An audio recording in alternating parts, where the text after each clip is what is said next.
సంవత్సరంలో కేవలం ఒకేసారి మాత్రమే తలుపులు తెరుచుకునే దేవాలయం హాసనాంబ దేవాలయం.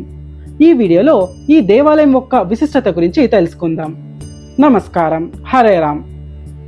హాసనాంబ అమ్మవారి ఆలయం సంవత్సరంలో కేవలం ఒక వారం మాత్రమే తెరవబడుతుంది.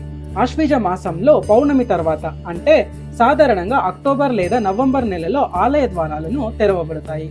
మళ్ళీ దీపావళి సందర్భంగా బలిపాడ్యమ రోజున ఆలయ ద్వారాలను మూసివేయబడతాయి. జనప్రచారంలో ఉన్నట్లు 7 మాతృక దేవతలు, అంటే బ్రాహ్మి, మహేశ్వరి, కుమారి, వైష్ణవి, వారాహి, ఇంద్రాణి మరియు చాముండి దక్షిణ భారతానికి వచ్చినప్పుడు ఆసన పట్టణ సౌందర్యం చూసి మంత్రముగ్ధులయ్యారు. వారు అక్కడే నివసించేందుకు నిర్ణయించుకున్నారు.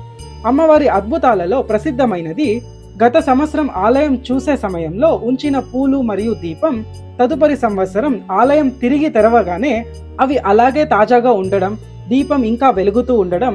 దీనినే ప్రజలు అమ్మవారి దివ్య శక్తి అని నమ్ముతారు. ఆలయం సంవత్సరం పాటు మూసివేయడానికి కారణం, చాలా సంవత్సరాల క్రితం ఇక్కడ నివసించే ఆడవాళ్లు మిరపకాయ కారాన్ని కట్టేవాళ్ళు.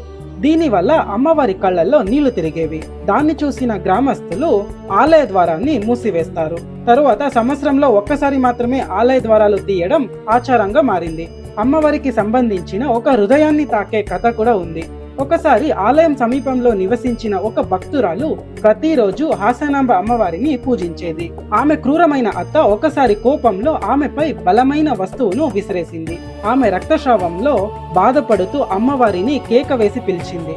ఆ క్షణంలో హాసనాంబ అమ్మవారు ప్రత్యక్షమై ఆ భక్తురాలిని రాతి రూపంలోకి మార్చి ఆలయంలో ఆశ్రయం ఇచ్చారు. ఇప్పటికీ ఆ రాయి అమ్మవారి ముందే ఉంది. ఆ రాయినే సొసెకల్లు అని కూడా పిలుస్తారు. అక్కడ చెప్పే ప్రకారం ఆ రాయి ప్రతి సంవత్సరం 1 అంగుళం పెరుగుతూ కదులుతుందంట. ఒకరోజు ఆ రాయి అమ్మవారి పాదాలను తాకినప్పుడు కలియుగం ముగుస్తుంది అని భక్తులు విశ్వసిస్తారు. హాసనాంబే విశ్వాసానికి ప్రతీక, అద్భుతాల దేవి. ఈ వీడియో కనుక మీకు ఇష్టమైతే వీడియోని లైక్ చేయండి, షేర్ చేయండి, సబ్స్క్రైబ్ చేయండి. జై శ్రీరామ్.